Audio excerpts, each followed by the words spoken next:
check, check, check. Okay. So here is the total workflow on how to on how to set the stops with the LZs. Um, we'll go through it. So we're going to go ahead and just use that same position that I have on. Unfortunately, I don't have a paper money account because I'm working off friends and family account. It doesn't look like Interactive Brokers offers that option. So unfortunately, I have to use my account, and we can go. I can go ahead and do this tomorrow when I put up when I set up the my first double Icarus in the morning. So so basically, I've already gotten into the position, same position from last night, and I have the orders right up here. So this is going to be the one cancels other order. So I'm going to go ahead and just cancel these out. I'm going to build a new one from scratch. Okay, so cancel. So both of those orders canceled once I canceled the other ones. So so I've already gotten into the option. I came in here, sold that option, hit on the bid, and hit transmit. The red T is for transmit a sell order. The blue T is going to be if you say you want to come out here and if you're buying a leg. The blue T is going to be transmit the buy order. So anyways, just to keep those in mind. So here's what we're going to do. We're going to go to the portfolio tab. And we're going to find that option. Um, First things first, though. What we want to do is I'll do that in a little bit. I'll do that in a little bit when it gets to that point. So I'm going to right click on this right here, and we're going to go ahead and do, I'm not going to copy this because I'm going to show you the other way to do it, Carlo's way, and it actually is much easier the way that he did it. So we're going to go to trade, order, ticket, okay? And we're going to set this up the same way. We got one order we want to close, and we want to use a relative order. And so we're going to use the limit price of 10, and we're going to use the offset amount of 75 cents. We're going to put this as good till cancel.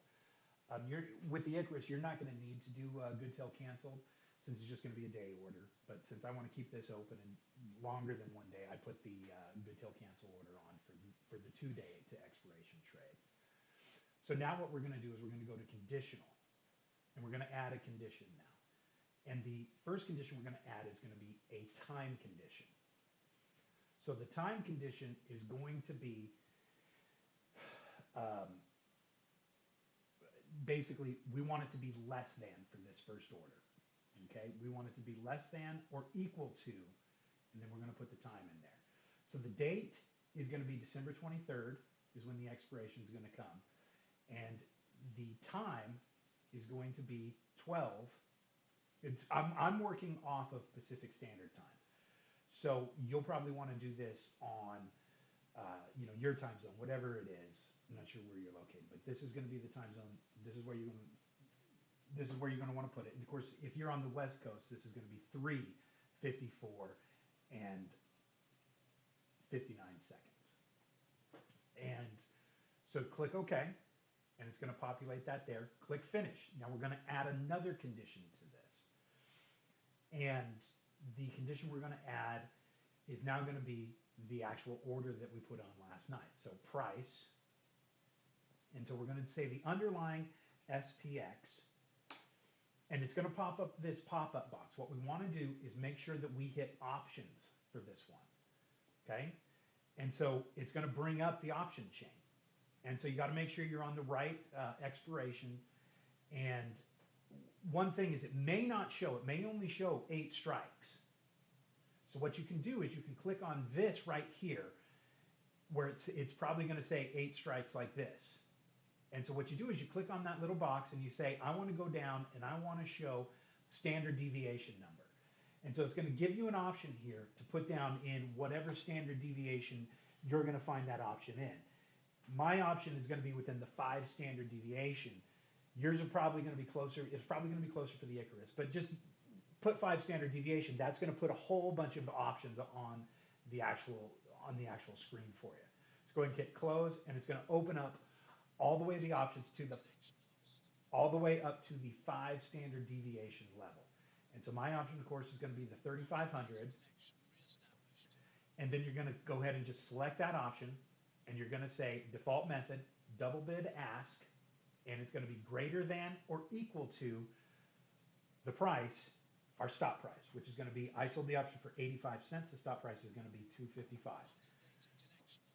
because of the three times, basically two times the stop. So then the next thing we're going to do is we're going to click on miscellaneous tab, and we're going to do one cancel another group. Now, to get this up, sometimes you have to click these tabs before you go to it. And for some reason, it just magically pops up. I'm not sure why that happens, but try clicking around these tabs just to see what happens. So what we're going to do is, since that's the 3500 option, we're going to go ahead and put 3500 option in here. And we're going to go ahead and click. Let's make sure everything's good. Conditions, good, time. As long as it's less than 12:49 and 59 seconds, that's what we want. And it's going to stay. If basically this happens here within this time frame, that's when we're going to want to trigger that order. So advisor, let's see, miscellaneous 3500, and let's go ahead and let's click transmit. Okay, so we can see this one says order to buy one SPX December 23rd, 2020 3500 put will automatically be canceled on 2021 blah blah blah. You know, it's all right there. So that's when that order is going to actually cancel, but it's going to cancel before that. So you click OK, and we're going to come over here to our orders. This is going to be on the top right here. You see that thing that says orders, and click on that, and that's going to bring that back to the actual portfolio tab and to the portfolio screen. And so now this is where your orders are going to sit. Now, one thing I wanted to show you is how to set up the hotkey for duplicating an order. And this is going to come in very handy for you. So what you do is you go to File, click on File up here, and you're going to go to Global Configuration. Okay? And you're going to want to click over here on this, and it's where it says Hotkeys. Okay? And so I already have this one set up. Okay? So what you do is you go here. Let me see if I can go ahead and delete this and add another one in. I don't want to mess the whole thing up if I do that. But what you do is, so you click on this duplicate order, which is going to be up here in this list, in this create order list. And you're going to click on that, and let me see. What I have for my hotkey is Control D. So you're going to go ahead and click on basically this duplicate order is going to be right up here in this list. So you click on that, it's going to bring you up to a screen that says, how do you want to do it? Let me just go ahead and configure this one here. And so it's going to bring up this screen right here, and it's going to say, hey, you're going to want to click record the hotkey.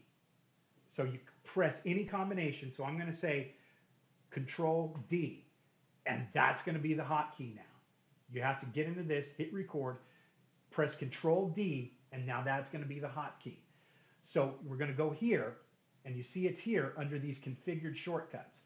So it's right there, duplicate order, Control D. So this is how we're going to do the order cancels order.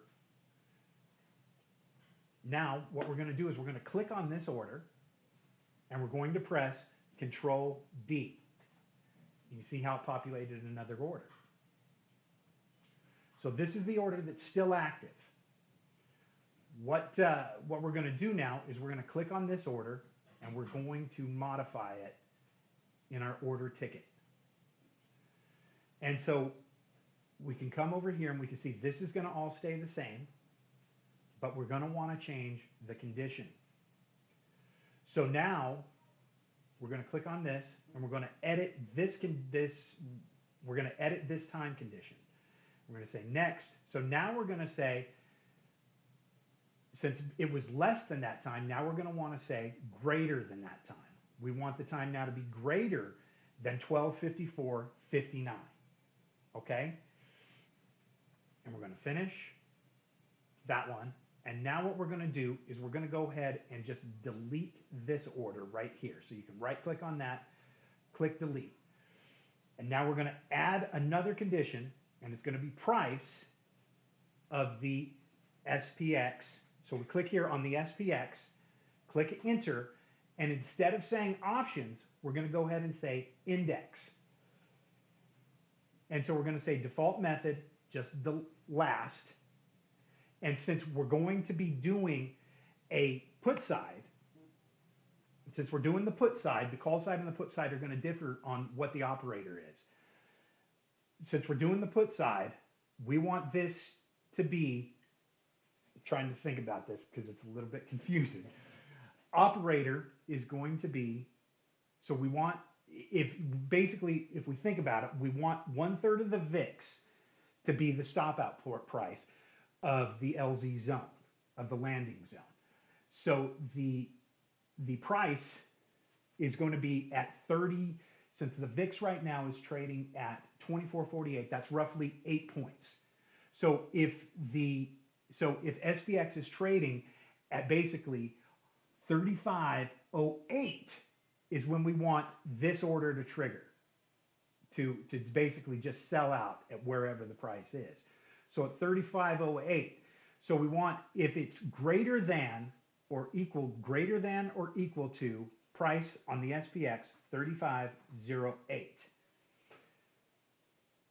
Or actually it's going to be less than.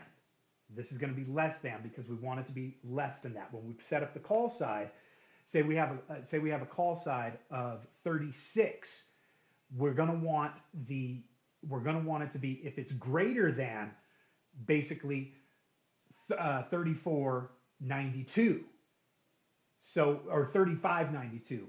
That's where we're going to want to do that.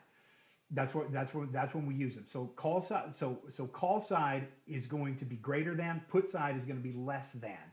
35.08 is where our stop is going to want to trigger. We just click finish. Come over here, make sure miscellaneous still says 3,500. And so that's it. We're all set now. That's the condition, and the order is completely set. Okay? And it pops up with that, says it's going to be canceled at this point, and we can come up here now to our orders tab, and we can see that now we have 2 orders on, and they're going to cancel. If one cancels, the other one's going to cancel. One cancels the other. So basically, if one triggers, the other one's going to be is going to be canceled. And so so basically, what it's saying is if we get stopped out on this one and before any time before that 35, then that one's going to cancel the other order out. And so that's why we do that. If you have any questions, let me know, and I will help you out as much as possible. Hopefully this helps. Let me know. All right. Thanks, Sala. Bye.